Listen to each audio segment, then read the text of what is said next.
Hi, this is Kendra from Pencil and Pigment, and for today's video I thought I would just do a February check-in, like a hey, how are ya, how you doing, sort of stream of consciousness.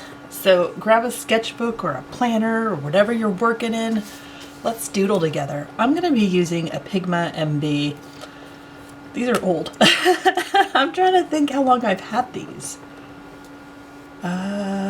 7 or 8 years. I just don't use them enough. I did a drawing challenge with them, oh gosh, October of 2019 maybe, and absolutely killed one of them. I think it was the fine one, but it's a gray, it's a warm grayish black. Anyway,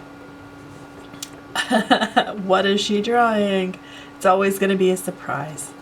This is one of my favorite things ever though, so feel free to fall in love just like I have. But I'm going to be doing some stipple because I want to fill in with colors. Think of it as like confetti or something. And the way I can fill in the different colors is if I leave splotches and spots with the main outline color, this black. So, as this is a February check-in, how is your February going? Did it sneak up on you? Is it weird that it's already February? Or has like January felt like the longest month ever? You know, there's some years where January just feels like it's forever, and there's some years where January is like you blink and then you miss it and then you're like, wait a second. I'm not done with January. Where'd it go? Yeah. You can kind of tell what I'm doing. A little bit. Little bits and pieces. I don't think this bleeds through, so yeah, we're alright. I am having bleeding and ghosting with the Rot Ring Isograph pen, but that's alright. I thought about doing a compare and contrast of the old Tomoe River with this new stuff to show you like that the bleeding's a little bit worse with the newer stuff. But since nobody can really get the older stuff, it's kind of moot, you know? Like, does it really matter? I know some people, when they found out that, you know, the paper was going to change, they bought a bunch and sort of created a stockpile, especially folks that like to do ink that has duotones because they pull out so nicely on coated paper. But I have one sort of notebook that's the old Tomoe River that isn't the Sanzen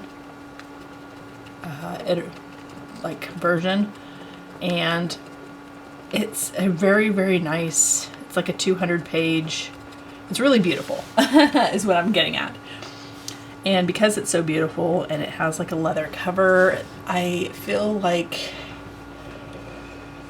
I'm saving it because one, again, you can't get that paper, and two, the cover's kind of, it's fancy pants. And I feel like with fancy pants covers,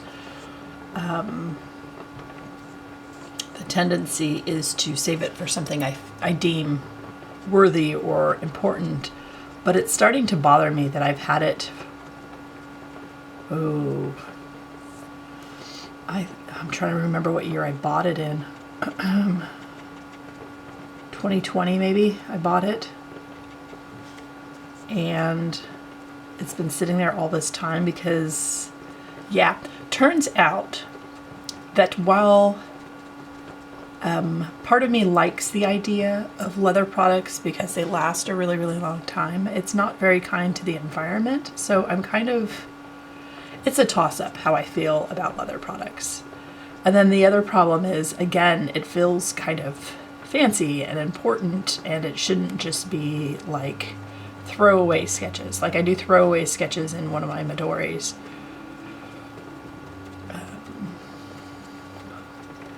I just feel like for the price and the quality, it should be something significant and something I want to save and treasure because, again, of the aforementioned things. They don't make that paper anymore. It's a leather cover. It was expensive.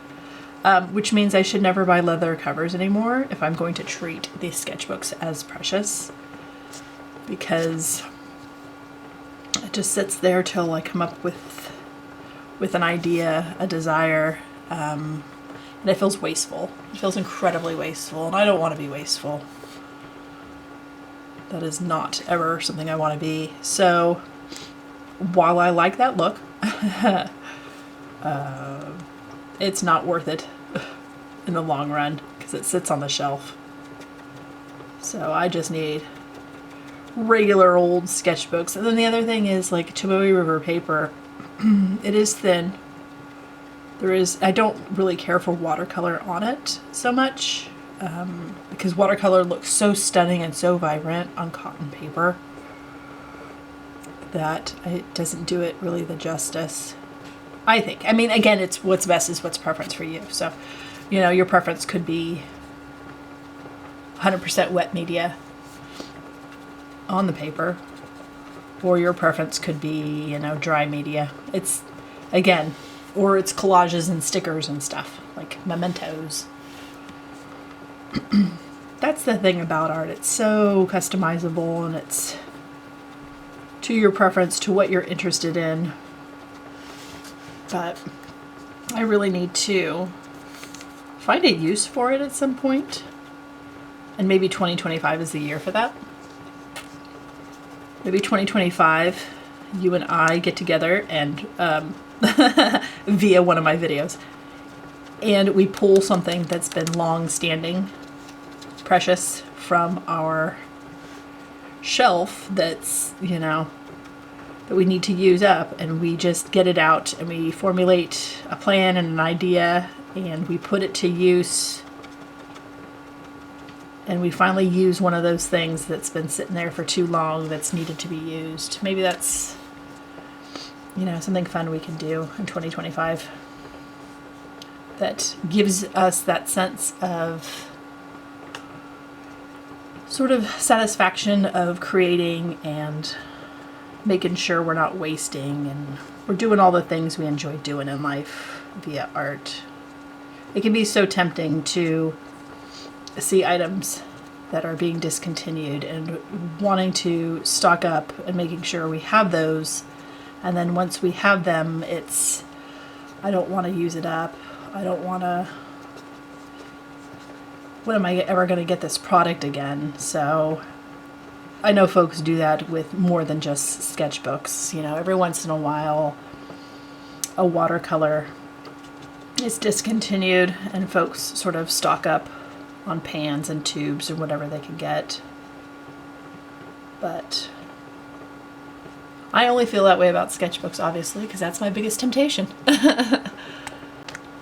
So maybe we make that one of the goals, that we come up with a really cool idea of something that's worth saving and keeping around once complete, and we use up some stockpiled paper, some discontinued paper. Maybe we have a discontinued year where you just use and create with discontinued products and enjoy them, you know, instead of just keeping them on the shelf and sort of going blind to the fact that they're just still sitting there, you know, sort of that object blindness. We all get that about certain things, you know. We see the same things over and over, and we forget that they're just sitting there, not doing their purpose. So I have no plans for that paper this year. There's no way I'm going to be able to get to it with all the other things I'm doing. So it's going to have to be something where I go into it with a huge plan and sort of cultivate ideas for the pages. And maybe it's like a personal family journal of illustrations of our days or what the year looks like, or things with the kids, the family, the dogs. I don't know. The pets or something. Just something really, really personal that I would want to keep and to sort of honor the last of that paper that I own. It's not for everybody. Some people don't illustrate or draw sort of their life in a journal like that. But it could be a fun idea. That's the only thing that really comes to mind.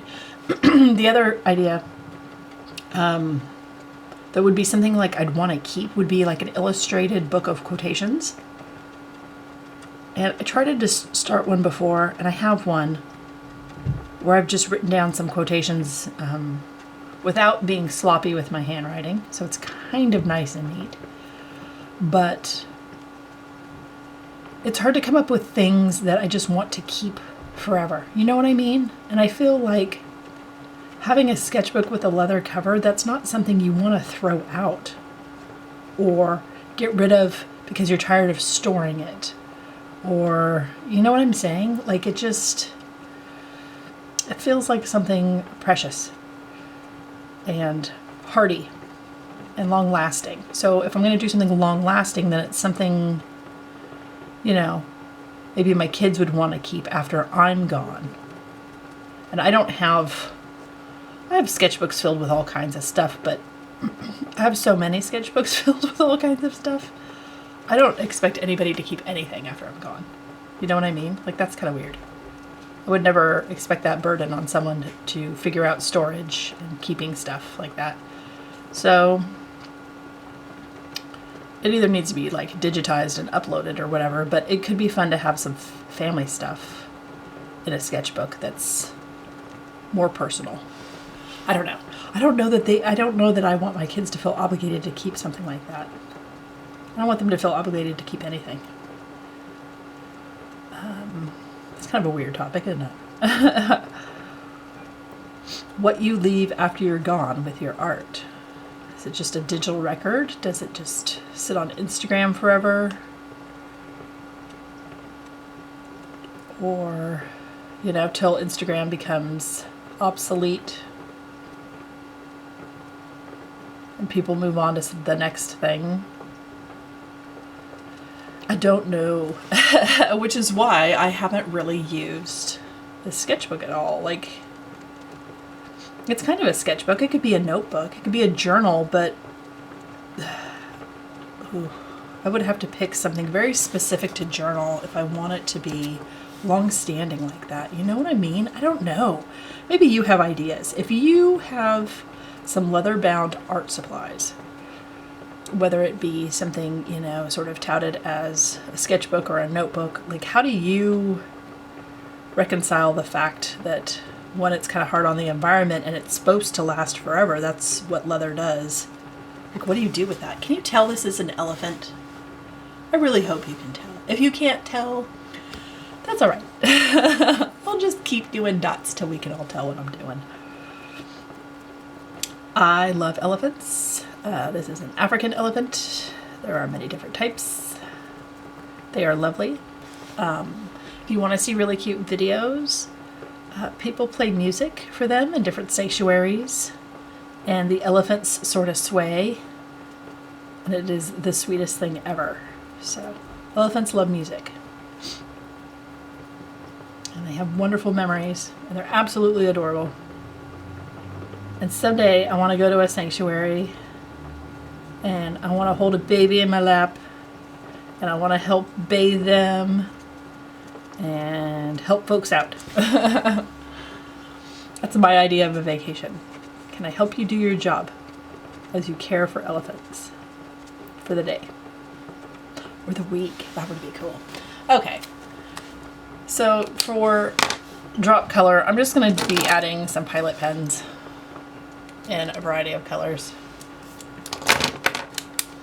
And it's just like, I don't know, confetti or something.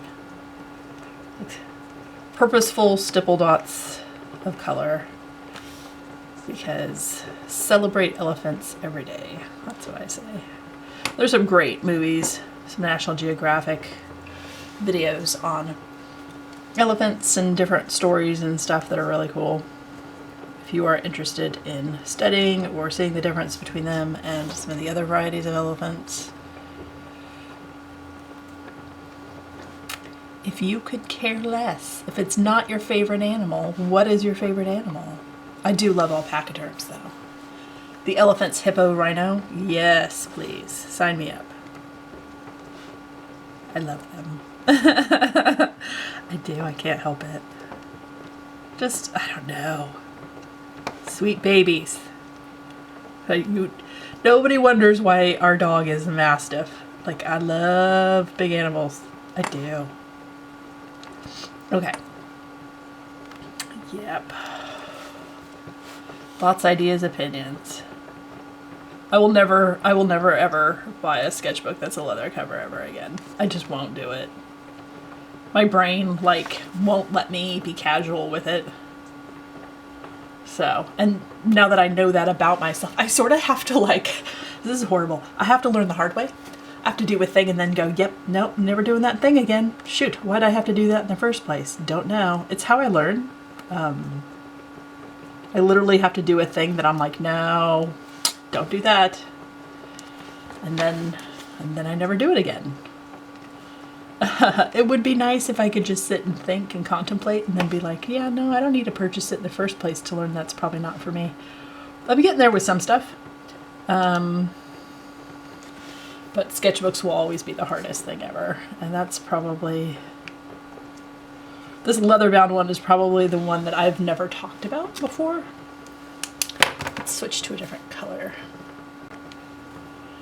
And I never really talked about it because I didn't know if I was going to use it as a sketchbook or a notebook or, you know, like some homes have like a house book where people put in notes and phone numbers to their favorite like delivery restaurants and like a house book. Like, this is the dentist number, this is all the stuff you need. Theoretically, it could be something like that.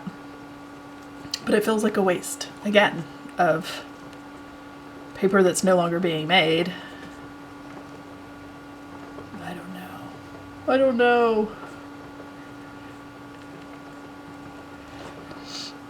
But I do like leather, and I feel bad that I like leather because, again, it's just so hard on the environment. Should I zoom in? Do you want to see what this looks like closer? Let's do that. All right, so here it is closer so you can see what I'm doing with all the little colors. I'm currently adding purple. Pilot pens are not light fast, but I like them. I like the colors. I like how easily the ink glides on the page. I don't have any problem with stuff being gummed up or not working. They're just kind of reliable for me, so. And they're pretty budget. They come in a variety of colors. I don't know. It's not deep. Again, this is just a planner, so it's not like I'm giving away this art or doing commissions with it or anything. All right, there's enough purple. Let's add some pink. Now I know for a fact that this pink bleeds and ghosts real bad if you go over certain areas. I did a whole illustration that was pink, and while I love that illustration very much in this book, the opposite page is a nightmare. The opposing page. It did bleed and ghost on the old Tomoe River. There's something in this pink that's just alarming to the page. It just can't handle it. It's too much. It's probably too staining. Some of this stuff that looks super, super bright like this has a lot of stain. And it just has a tough time with paper. So, you've been warned, and forewarned is forearmed. When you go into color and do things on paper, just keep in mind, if at all possible, save a page or a sheet or something in the back or the front for a test page, so you can test a wide variety of products, and then within those products test a wide variety of colors. That way you can see what you're working with and mitigate expectation, and it may change you know, the color scheme you're going to work with or some of the stuff you're going to do. This is like a bright green. Elephants. So, yeah. This is not as bright as one hopes. It does not match the packaging per se, but it is the brightest green I have that I feel like using right now. So I'm just going with that. Anyway. Are you cycling through your art supplies evenly? I find that when I'm doing multiple projects at the same time, I gravitate more towards ink. I am quicker with ink. With colored pencil, I tend to want to do more realistic stuff, and it takes a longer period of time.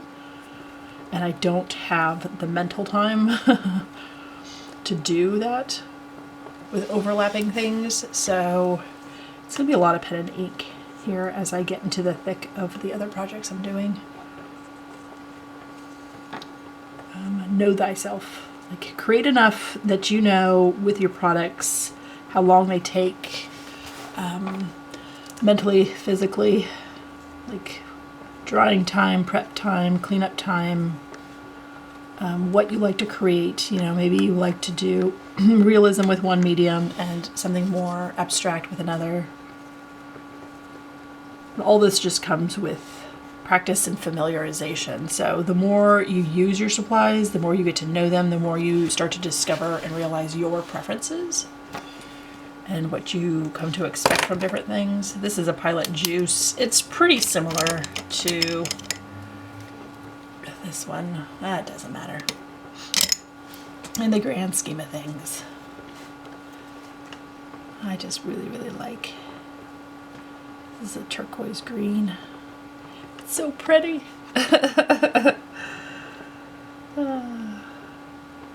If you're into it, it's so pretty. I don't know. I don't think I'm going to add any yellow or orange. They are a fun confetti color, but I just don't gravitate towards them. You know, I have my preferences within all my pens too. Maybe I should just do an orange illustration by itself, like something monochromatic. I hardly ever work with orange. It's such a specific color, and it's so evocative. Like, it's such a mood. Like, it's so bright, and it's so cheery, and it's so, like, in your face that I just don't want anything that bright in my face. And when I'm drawing, like, a face or a portrait, I'm not feeling that. And when I go to do an animal, I kind of want to do black or sepia or, you know, I don't know. To do an animal orange that isn't orange is a choice. You know what I'm saying? Okay. I think we're good here. You get that this is a confetti elephant. Okay, I hope you enjoyed this. I hope you have an absolutely wonderful day. If you figure out what you do with some of your fancier sketchbooks or art supplies that you own, I would be curious to know. Like, I love your guys' ideas. Like, I love the things you write in the comment section. It's my favorite. Okay, I hope your week is wonderful, and I will talk to you later. Bye.